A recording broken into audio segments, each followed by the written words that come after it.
wrestling might be the oldest sport in human history, it is also probably the most diverse. Nearly every nation or cultural group possesses its own wrestling tradition, which describes different ways to throw, pin, and grapple with an opponent. Of all of these traditions, there is one that is unusually modern and has proved to be unusually influential: Brazilian Jiu Jitsu, which has, over the last 100 years, emerged as an internationally recognised sport and a progenitor of modern mixed martial arts. So, what exactly is Brazilian Jiu Jitsu, and where did it come from?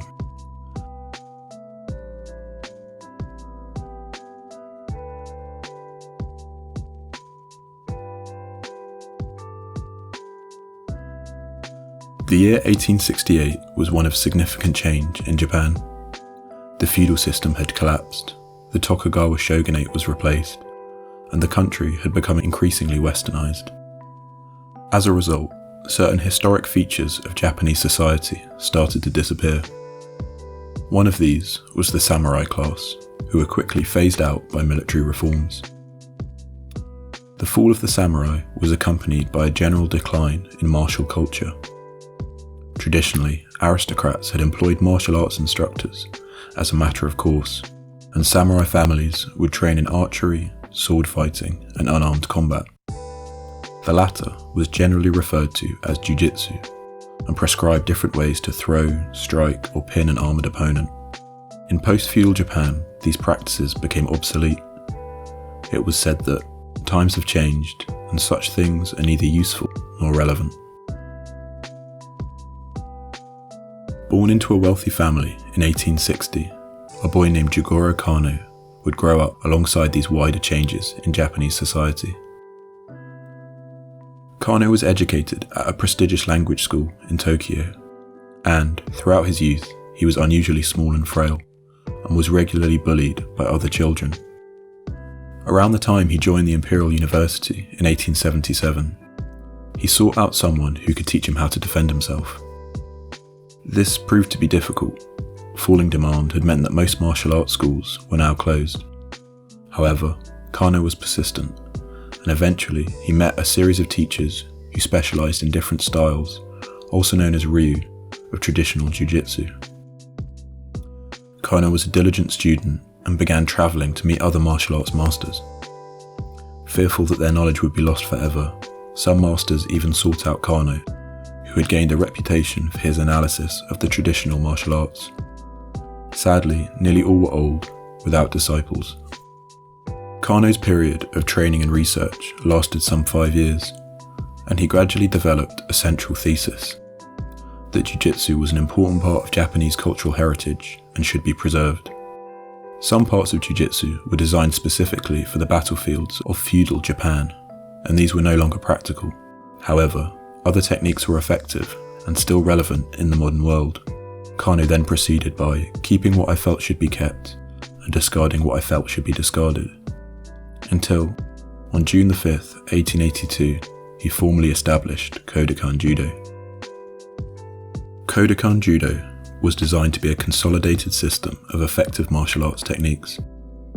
On top of this, Kano stressed its importance as a form of physical education and intellectual training. Even the etymology of the word judo, meaning the gentle way, implied a broader moral or philosophical significance.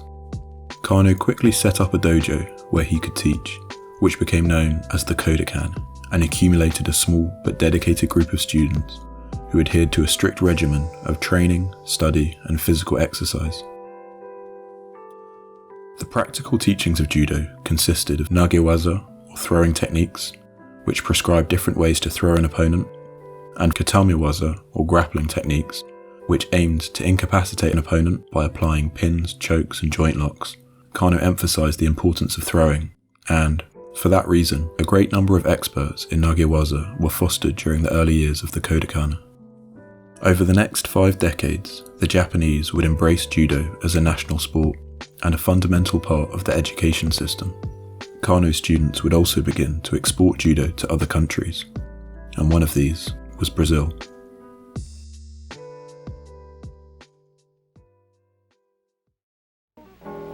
A country country larger than any other on Earth except China, Russia, and Canada. A country which embraces 47% of all of South America. A country of 45 millions of people.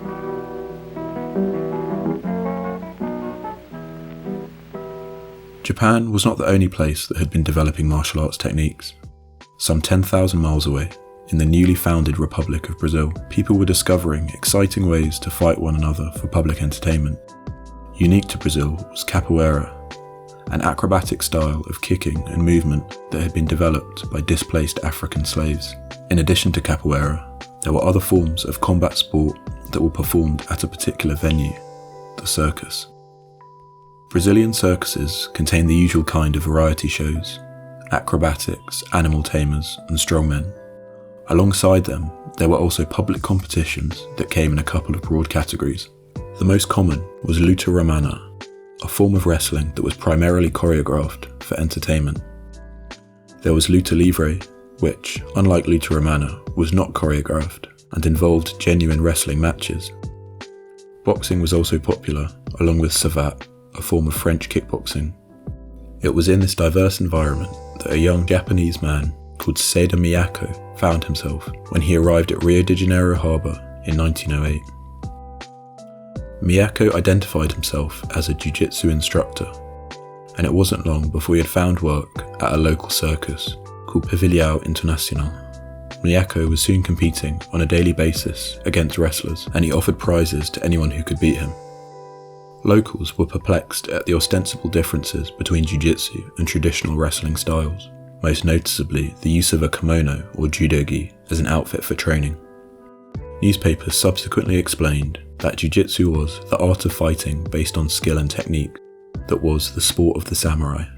It is unclear exactly what Miyako's credentials were, and there's no evidence that he ever trained at the Kodokan with any of Kano's judokas.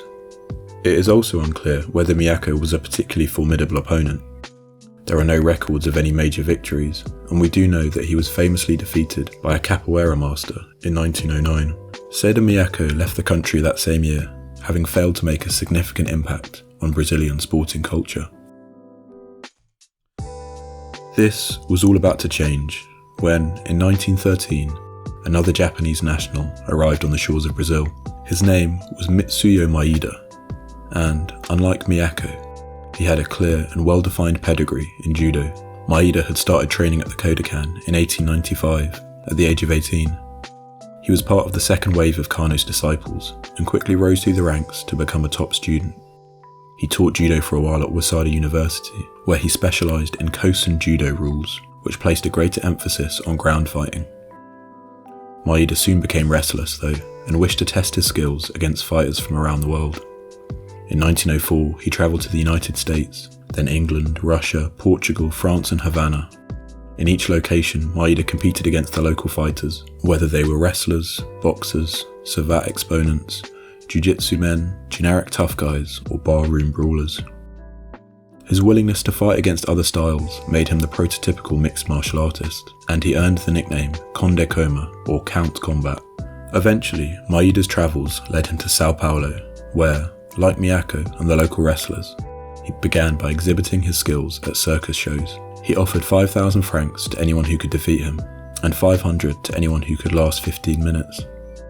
Most of his challengers were amateurs, presumably interested in the prospect of reward money, which they invariably failed to win. One challenger was described as a mosquito, who only managed to survive the first minute thanks to Coma's gentlemanly attitude. Maeda subsequently travelled around the country, fighting legitimate opponents, such as the boxer Alfredo Leconte, who he defeated in 1915. By 1920, the fighting days of the ageing Maeda were drawing to a close. He settled down in Belém, where he opened a small academy. Maeda's journey through Brazil had left a powerful impression and driven popular fascination with the exotic Japanese art of judo, which the Brazilians referred to by a naturalized version of its more general name, jiu-jitsu. Perhaps more importantly, he had been able to teach people along the way. One of these individuals was a young man named Carlos Gracie. Carlos was the eldest of 5 brothers. There was also Oswaldo, Gastão, George, and the youngest brother, Elio. This is where things get rather confusing and narratives begin to diverge. Carlos's version of the story is as follows. He was living in Belém, and when Maida's academy opened, he was one of the first students to sign up. He trained with Maida for around 3 years and was able to develop fundamental judo skills directly from the source. The jiu-jitsu historian Roberto Pedreira disagrees with Carlos's account, arguing that Conde Coma was not in Belém for the entire 3-year period that Carlos claimed he was Coma's prize pupil. Instead, Pedreira claims Carlos most likely learned from a man called Donato Pires dos Rios, who was, in turn, a direct student of Maida. Whatever the truth, we know that by 1931, the Gracie family were teaching jiu-jitsu at an academy in the southern part of Rio, with Carlos acting as manager. It was only natural that all 5 brothers would become involved, and they quickly immersed themselves in the wider scene of competitive martial arts. Things had changed since the days of Pavilhão Internacional, and wrestling matches had graduated beyond circus exhibitions to become a fully independent spectator sport. The popularity of these matches peaked in the 1930s, when Brazil's cities hummed with the activity of different competitors, who were fighting, challenging, and rematching one another on a regular basis. The Gracies thrived in this environment, and the brothers began issuing challenges to local fighters. In 1931 alone, the Gracies fought in at least 8 different matches. These included victories against João Baldi, the 120-kilo catch wrestler, and Mario Alexo, a capoeira expert. Carlos participated in his first and only public match in the same year against Rufino dos Santos, which he lost by disqualification. The rest of the 1930s continued in much the same fashion. Matches were fought regularly and conformed to a variety of rule sets. Luta Livre rules allowed for most grappling techniques, although strikes of any kind were forbidden. Jiu-Jitsu rules were similar, but participants would wear judo gis. And by the middle of the decade, there was Vale Tudo, or anything goes, which permitted striking as well as grappling, and closely resembled the rules of modern MMA. The first official Vale Tudo match is generally recognised to be George Gracie's victory over Tico Soledad, the so-called Bull of Copacabana, in 1933. The Gracies were not the only jiu-jitsu representatives who were active in this period. Poverty in rural Japan had caused waves of emigration to Brazil, and by the 1930s there was a large Japanese population in the country. This community included fighters like Takeo Yano, Gio Amori, and the Ono brothers. All 4 men had trained at the Kodokan and fought in regular and well-documented matches in Brazil against boxers, wrestlers, and, most importantly, Gracies. Before his Vale Tudo fight with George Gracie in 1935, Gio Amori was interviewed by a local journalist who reported, "He believes fights are won in the ring and not in the newspapers. The enigmatic Japanese doesn't talk, he just smiles. And no one knows what he is smiling about, what mysteries are hidden beneath that face." In late 1936, George Gracie moved to Belo Horizonte, signalling a larger split within the Gracie clan. George had recently started training with a group of Luta Livre fighters, including the great Hercules Tatum. Carlos was not happy about this and subsequently told the papers that George does not represent our academy. George responded that Carlos was never a fighter. In some ways, he was right. If we look at the records, Carlos had participated in one substantiated public match, which he lost via disqualification. This is compared to countless matches fought by the other brothers, Elio and George. However, whatever Carlos may have lacked as a competitor, he made up for as a businessman. He was a shrewd publicist. He was able to maintain a good relationship with the press and organise countless jiu-jitsu demonstrations to advertise the academy. He even published his own book, An Introduction to Jiu-Jitsu. His ability to market the family trade was one of the secret weapons that allowed the Gracie brand to achieve the fame and stardom of its later years. Another secret weapon was the stylistic evolution of jiu-jitsu.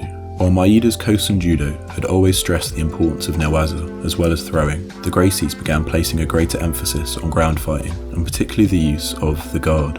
While this meant that the Gracies were usually outmatched by Japanese fighters on the feet, they became very difficult to beat on the ground, and competitions would often end in a stalemate. This allowed the Gracies to maintain long unbeaten streaks, which would then prove to be good marketing material for Carlos. Helio, for instance, was able to draw against dangerous judokas such as Takeo Yano and Yasuiti Ono by adopting a defensive guard position, and Ono would concede after his match that Helio's guard is a terrible enemy. We can even draw parallels with the history of football in Brazil, the sport was originally introduced by the British in 1894, and Brazilians quickly adapted the rigid style of Anglo-European football to emphasise dribbling, positional fluidity, and personal flair. As with the evolution of Jiu Jitsu, the Brazilians were not content to simply replicate a foreign sport. They sought to develop it and make it their own. By 1940, the dark clouds of war hung over Europe, and, back in Brazil, public excitement regarding Jiu Jitsu began to decline. 2 years later, German U-boats started sinking Brazilian merchant vessels, and Brazil declared war on the Axis powers. This decision complicated Japanese-Brazilian relations, and the large immigrant population was viewed nervously by the Brazilian government as a potential fifth column. The combination of economic downturn and a fear of Japanese culture meant that jiu-jitsu competitions were rare through the rest of the decade, and locals lamented the death of jiu-jitsu. They were right in more ways than one. Mitsuyo Maeda died in 1941 at his home in Belém. His last words were, "I want to drink Japanese water. I want to go back to Japan." Unfortunately, he could not go back. However, over the previous 20 years, he had successfully brought a part of Japan to Brazil, and although jiu-jitsu would lie dormant for most of the 1940s, Maeda had planted the seed for its re-emergence as a Brazilian national sport in the coming years.